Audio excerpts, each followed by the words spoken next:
वह जिन राहों पर निकल चुकी थी वहां से लौटना असंभव था। होटल से जब देव अपने घर चला तो कार चलाते हुए मुस्कुराए जा रहा था। शराब के शुरूर में आंखों के आगे बार बार हंसी साया सा लहरा रहा था। कौन थी वह पार्टी में जो घुटनों तक का वन पीस पहने कयामत ढा रही थी। उसके खूबसूरत बाल बार बार उसके चेहरे पर आ रहे थे तो मन कर रहा था उसके बाल गर्दन से पीछे करते हुए जाकर उसके चेहरे को अपने पास लाऊं, उसकी आंखों में झांक कर देख लूं।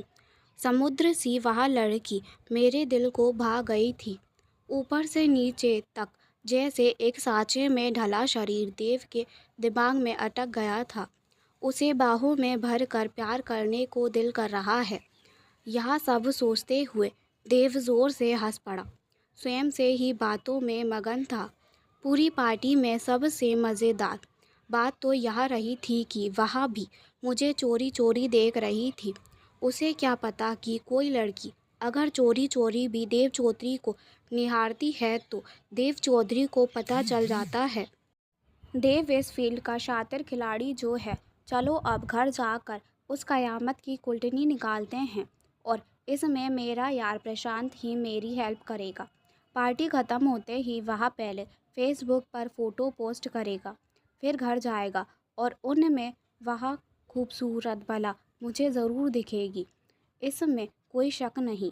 पूरे रास्ते देव अपने दिल में उड़ती उस लड़की को पाने की ख्वाहिश के तीव्र आवेग को महसूस करता रहा। घर पहुंचकर फ्रेश होकर लैपटॉप ऑन किया। यह बहुत पॉश सोसाइटी में 2 बेडरूम फ्लैट था। बहुत ही खूबसूरत आधुनिक सामानों से युक्त इस फ्लैट में देव अकेला रहता था। एक मेड उस फ्लैट के सारे काम निपटा कर सुबह ही चली जाती थी। पुरुष की आम मानसिकता का प्रतिनिधित्व करने वाले देव के जीवन के कई पहलू थे जिन्हें कोई भी पूरी तरह जान नहीं पाया था। मुंबई में वह इस बड़ी कंपनी में ऊंचे पद पर 10 साल से था। पर्याप्त धन, वैभव, सुगठित शरीर, पुरुष उचित सौंदर्य, ऐसा कि जिसकी भी नज़र पड़ती प्रभावित हो जाता।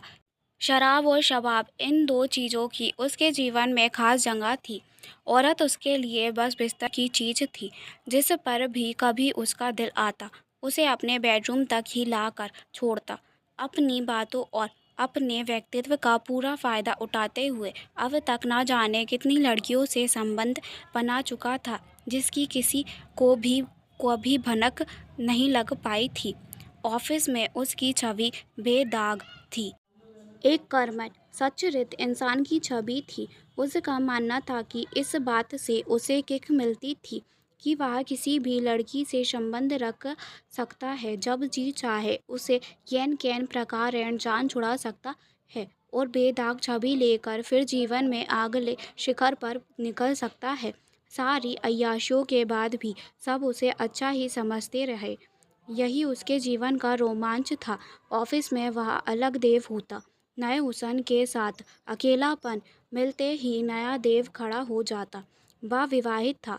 उसकी पत्नी शिखा और 2 बच्चे उसके पेरेंट्स के साथ लखनऊ में रहते थे। देव अपने घर जाता रहता। उसका पारिवारिक जीवन उसके मुंबई के लाइफस्टाइल से बिल्कुल अलग था। घर जाता तो पत्नी, बच्चों, पेरेंट्स पर इतना प्यार सम्मान लुटाता कि वह कभी कोई शिकायत कर ही नहीं पाते थे। जब भी शिखा को उसके पेरेंट्स मुंबई के साथ रखने के लिए जोर डालते, उसका जवाब होता, मैं मुंबई में रहता ही कितने दिन हूँ, टूर पर ही जाता रहता हूँ।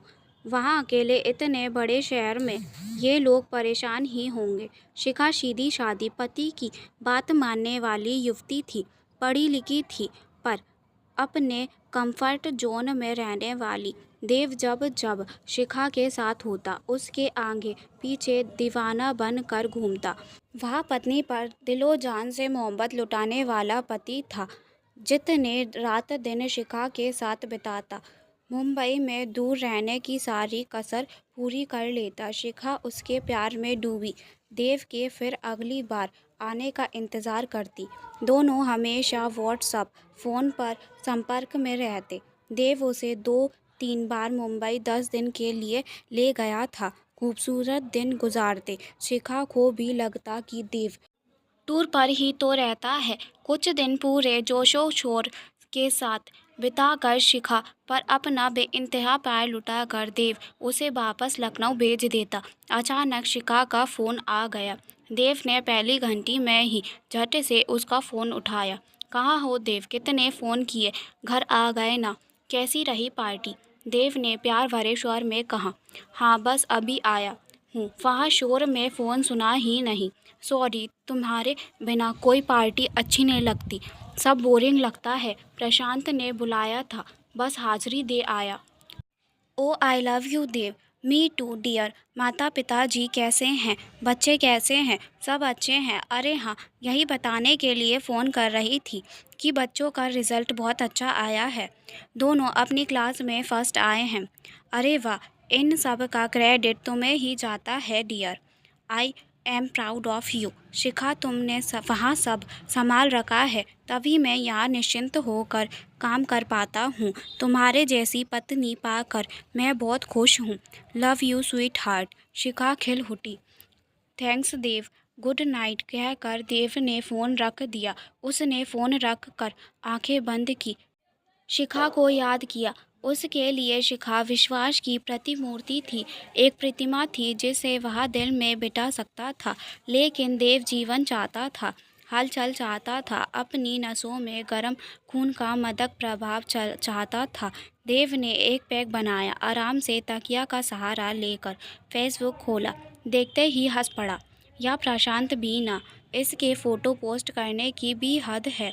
खैर, आज इसके इस शौक से मेरा बहुत फ़ायदा होगा। उत्साह से 2 घूंट लगाते ही उसके मुंह से आ निकली, यस यह रही। ओ, तो नाम है मोही शर्मा। प्रशांत ने कुछ फोटोज़ में मोही को टैग भी किया हुआ था। देव ने मोही का प्रोफाइल खोल लिया। वाह, यह तो प्रशांत के ऑफिस में ही है। अकेली रहती है, अनमेरिड है, छोटे शहर की है, बस और क्या चाहिए।